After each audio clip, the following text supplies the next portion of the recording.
आज सुभाष चंद्र बोस जी की आज जन्म शती पर हम श्रद्धा का सुमन अर्पित करते हैं। आज के कार्यक्रम के संचालक महोदय, मुख्य अतिथि जो गुरु निकाल के बैठ दो यहाँ बैठे हुए सभी लोगों को मैं जानता हूँ, पहचानता हूँ। समय लंबा चला जाएगा। अभी हमारे साथी चर्चा करें कि आज़ादी की लड़ाई में तमाम सारे नौजवानों ने अपनी कुर्बानी, एक नरम दल था, दूसरा गरम दल था। गरम दल का नेतृत्व एक जमाने में रास बिहारी बोस करते थे। भगत सिंह, चंद्रशेखर आज़ाद से लेकर के उधम सिंह, तमाम सारे नौजवान, लाजपत राय और तमाम सारे लोग उस लड़ाई को लड़ रहे थे। और तमाम सारे लोग देश से बाहर जाकर के भी, देश में जब अंग्रेज़ों को आतंक बढ़ने लगा तो विदेशों में जाकर के भी इस विचारधारा की लड़ाई को आगे बढ़ा रहे थे। उसी समय ICS की परीक्षा पास करके सुभाष चंद्र बोस जी भारत आए। क्योंकि उनके माँ बाप का सपना था कि मेरा बेटा ICS बने।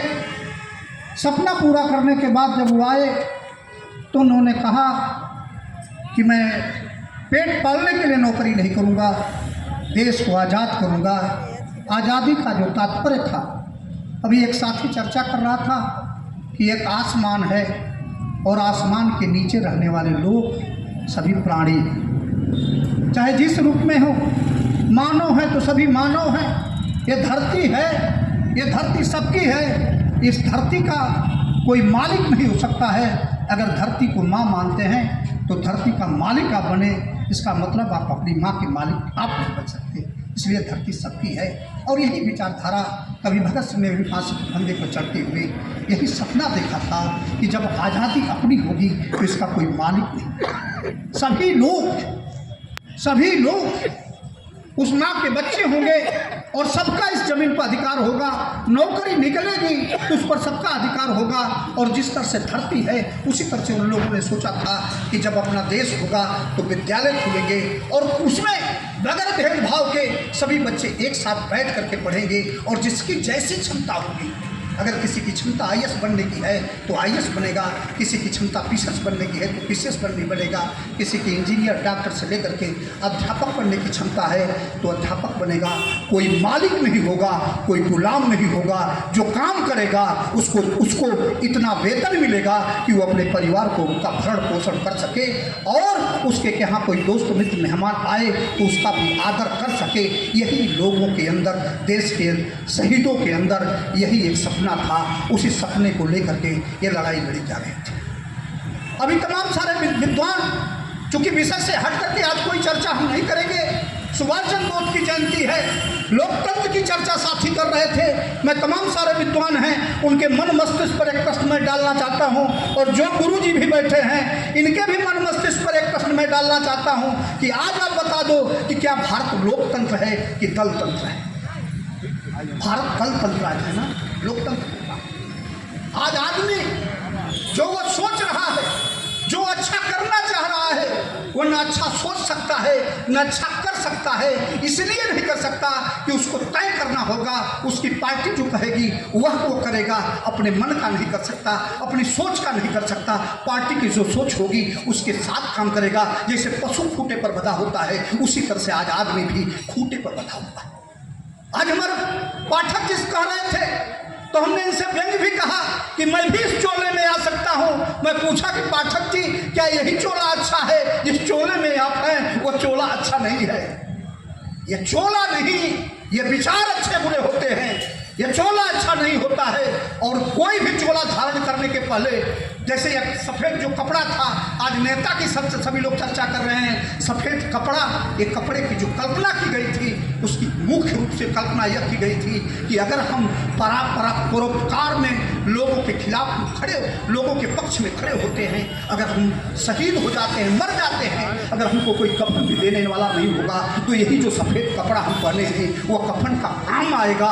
इस कल्पना के साथ सफ़ेद कपड़ा जो धारण करते थे उनके मन मस्तिष्क में ये भाव होता था कि हम सफ़ेद कपड़ा पहने हैं, हम चाहे सर्वस्व न्यौछावर हो जाए, चाहे हम लाठी डंडा खाएं, चाहे हमको जेल जाना होगा, लेकिन हम कहीं अन्याय नहीं होने देंगे। आज तो हालत है कि इस चौराहे पर कोई मारा जा रहा है, किसी को कोई लूट रहा है और वहीं हम देख रहे हैं, सोचते हैं कि गाड़ी कितनी तेज बढ़ा दें कि ताकि कोई देखने न पाए कि मैं देख रहा हूँ। आज दोनों काम एक साथ नहीं हो सकता। आज पूरी तौर से, जब पूरी तौर से एक साथ एक काम आप करोगे, भारतीय राजनीति आज अच्छी हो जाए, लेकिन होगी कैसे? आज गांव सभा से लेकर के गांव सभा का चुनाव, जिला पंचायत का चुनाव, लोकसभा का चुनाव, विधानसभा चुनाव, सारे चुनाव की प्रक्रिया एक है कि पहले व्यक्ति जाता है, पर्चा दाखिल करता है, पर्चे की जांच होती है, सिंबल अलाट होता है, इसके बाद वह व्यक्ति चुनाव लड़ता है। आज तो प्रक्रिया पूरी तौर से बदल गई है कि आज अगर आप पार्टी के हैं, आपके पार्टी का सिंबल का प्रचार हर जन में है और एक व्यक्ति कोई चुनाव लड़ रहा है, वह निर्दल चुनाव लड़ रहा है, उसका सिंबल उसी दिन अलर्ट होगा और 20 दिन का समय दिया जाता है, लेकिन 5-6 दिन तो इसी प्रक्रिया में 15 दिन का समय होगा। कोई विधानसभा का चुनाव लड़ रहा है, उस सिंबल को जन तक कैसे पहुँचाएगा? आप बताओ, ये लोकतंत्र के साथ धोखा है कि लोकतंत्र का भला हो रहा है? एक ऐसी नीयत है, एक ऐसी नीयत बना दी गई है कि आज पूरी तौर से चुनाव पर इसीलिए पूंजीपति, नंबर 2 के काम करने वाले हत्यारे लोग, धर्सला माफिया लोग, लुटेरे लोग, तमाम लूट करने वाले लोग क्यों हावी होते जा रहे हैं कि वो पैसे के बल पर तमाम सारे संचार के साधनों पर कब्जा करके और जन तक अपनी बात पहुंचा करके और पार्टी के तमाम सारे लोग उनके साथ जुड़ करके वो अब चुनाव जीत रहे हैं। चुनाव हो कहाँ रहा है? आप कैसे समाज बनाना चाहते हैं? और इसके बाद दुनिया भर का अनैतिक प्रयोग, चुनाव आयोग, ये सारे लोग पूरी तौर से मुंह बंद करके किसको जिताना है, किसको हराना है, सारा का सारा सेटल है। अब बताओ, सुभाष चंद्र बोस की जयंती मना रहे हो, सुभाष चंद्र बोस के आदर्शों पर चलने की बात कर रहे हो, लेकिन एक चीज को सुधार करने के लिए आप तैयार नहीं हो, तो फिर भारत को स्वर्णिम भारत बनाने के लिए कैसे तैयार हो? एक व्यक्ति को अवसर मिला, भारत के संविधान में अवसर मिला और अवसर मिलाने के बाद एक संविधान बनाया गया और कहा गया, आज़ादी की भी जो चर्चा होती है, एक बार आज़ादी की चर्चा में अब्राहम लिंकन ने एक व्यक्ति को समझाने का काम किया था। वो रास्ते में टहलते हुए जा रहा था और अपनी छड़ी चारों तरफ घुमा रहा था। अब्राहम लिंकन ने उसको रोक लिया, कहा ये क्या कर रहे हो? तो उसने कहा कि मैं आज़ाद हूँ, छड़ी घुमा रहा हूँ, मैं जैसे चाहूँगा तैसे रहूँगा, आप उसमें कौन होते हो बोलने वाले?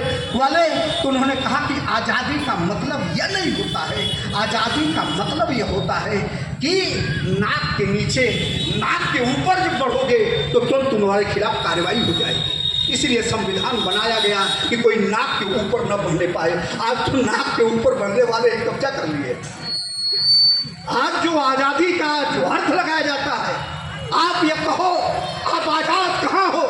आप चाहते हो कि हम फला चीज़ खाएं, आप चाहते हो कि हम फला चीज़ पहने, आप चाहते हो कि हम फला चीज़ रहें। आज तो सारे चीज़ें आप स्कूल में बच्चा पढ़ने जा रहा है, वह मन मुताबिक नहीं पढ़ेगा, वो अपनी इच्छा के अनुसार नहीं पढ़ेगा, उसके ऊपर थोपा जाएगा कि तुमको पढ़ना है तो यही पढ़ो, नहीं तो तुम अपने मन मुताबिक नहीं पढ़ सकते। जब कहीं भी कोई व्यवस्था इस तरह की नहीं है तो पूरी तौर से स्वर्णिम विकास किस तरह का होगा? आज वास्तव में ज़रूरत है कि सबसे पहले हम लोगों को दृढ़ संकल्पित होने की जरूरत है। आज़ादी अच्छी होगी भाई, जैसा सूरज की रोशनी है, सूरज प्रकृति को आप उठा करके देख लो, सूरज रोशनी देता है, लेकिन सूरज किसी को मना नहीं करता कि यह सूरज की रोशनी गरीब को नहीं मिलेगी, अमीर को मिलेगी, अमीर को मिलेगी, गरीब को नहीं मिलेगी। सूरज यह कहीं भी किसी को रोकता नहीं है, सूरज की रोशनी सबको बराबर मिलती है। हवा चल रही है, आप खड़े हो, हवा किसी को मना नहीं करती कि अमीर को मात्र लगूंगी, गरीब को नहीं लगूंगी। हवा सबको लगती है। पानी धरती से निकलता है, पानी पर सबका अधिकार है कि पानी सभी लोग पिए और अपनी तृप्ति मिटावें। पानी पर सबका अधिकार है। उसी तरह से भारत अगर स्वर्णिम भारत होगा, सुभाष चंद्र बोस का भारत होगा, भगत सिंह का भारत होगा, लाला लाजपत राय का भारत होगा, गांधी का भारत होगा, अम्बेडकर का भारत होगा, वह भारत मुफ्त और अनिवार्य शिक्षा होगी कि कोई भी बच्चा है, चाहे गरीब का बच्चा हो, चाहे अमीर का बच्चा हो, जिस दिन एक टाट पट्टी पर बैठ करके पढ़ना शुरू कर दे, वही स्वर्णिम भारत होगा। वही भारत दुनिया का सिरमौर भारत बनेगा और वही आजाद हिंद का जो मुख्य सपना था वही आज सपना होगा। आज तो हालतें हो गई है कि आज अगर कोई गरीब का लड़का है, आज उठा करके देख लीजिए, गरीब का लड़का है अगर पढ़ने में ठीक है तो पूरी ताकत से उसी को गिराया जाता है और एक आवारा लड़के को ऊपर उठाया जाता है, पैसे के बल पर, सोर्स के बल पर उसको ऊपर उठा करके बैठाया जाता है। और सामान्य आदमी कहता है कि अगर गाड़ी का एक पार्ट खराब हो जाए तो अगल बगल के पार्टों को भी वह ध्वस्त कर देता है। तो एक भी सारा खराब आदमी अगर ऊपर पहुंच गया तो अगल बगल के लोगों को ठीक रहने देगा। जैसे शरीर के अंदर एक अंग आपका खराब हो गया तो वह दूसरे अंगों को भी खींच करके बर्बाद कर देता है। एक रोग हजारों रोग को पैदा कर देता है। तो उसी तरह से एक खराब व्यक्ति पूरी तौर से खराब कर देता है।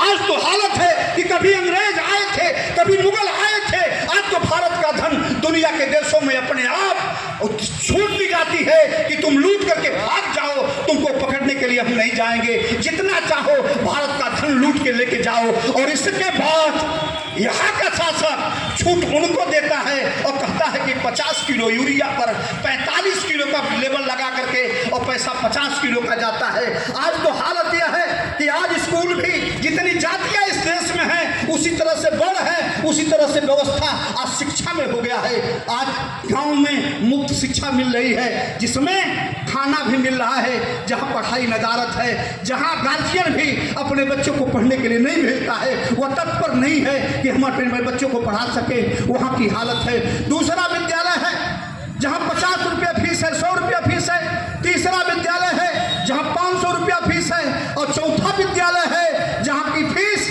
2000 से लेकर के 5000 रुपये तक है। और एक ऐसा भी विद्यालय भारत में है जिसकी फीस एक साल में, एक महीने की कम से कम 30,000 रुपये फीस है। और 30,000 रुपये आप बताओ कि तुलना करो, और सारे बच्चों की प्रतियोगी परीक्षाएं एक साथ होंगी। अगर किसी को मास्टर बनना है तो उसकी परीक्षा एक साथ होगी, अगर पीसीएस बनना है उसकी परीक्षा एक साथ होगी। जब डाइट ठीक नहीं होगी, शिक्षा ठीक नहीं होगी तो मुकाबला ठीक कैसे होगा? जब एक तरह एक समान परिवेश में बच्चे नहीं पढ़ेंगे, यह सपना था सारे लोगों का।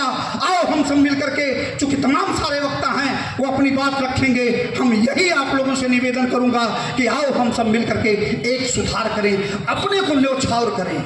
देखिए शिक्षा नैतिक होगी तो देश के मरने मिटने वाले लोगों की संख्या बढ़ेगी, और शिक्षा अनैतिक होगी तो सोचेंगे मरे हमारे दुश्मन का लड़का, मैं तो मलाई खाने के लिए पैदा हुआ हूँ। जैसे सरकारी कर्मचारी तमाम सारे लोग हैं वो सोचते हैं कि किसी का धन मार करके या किसी को नकली दवा बेच करके हम करोड़पति बन जाए, मरेगा तो दूसरे का लड़का मरेगा, मेरा घर तो अच्छा बन जाएगा ना, मैं तो राजा बन जाऊंगा ना।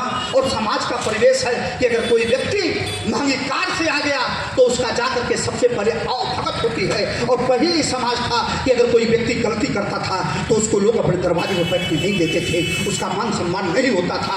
मान सम्मान उसका होता था जो नेक काम करता था, मान सम्मान उसका होता था जो समाज के लिए चलता था, मान सम्मान उसका होता था जो समाज के लिए चोट खाता था, सम्मान वर्ष पाता था। इसलिए समाज सम्मानित समाज कहा जाता था।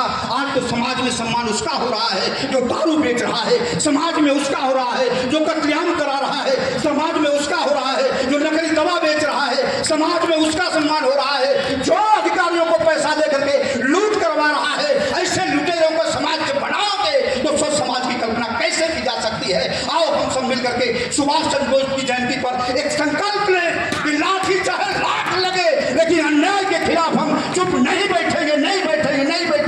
जय हिंद, जय भारत। बहुत ही ओजस्वी वक्तव्य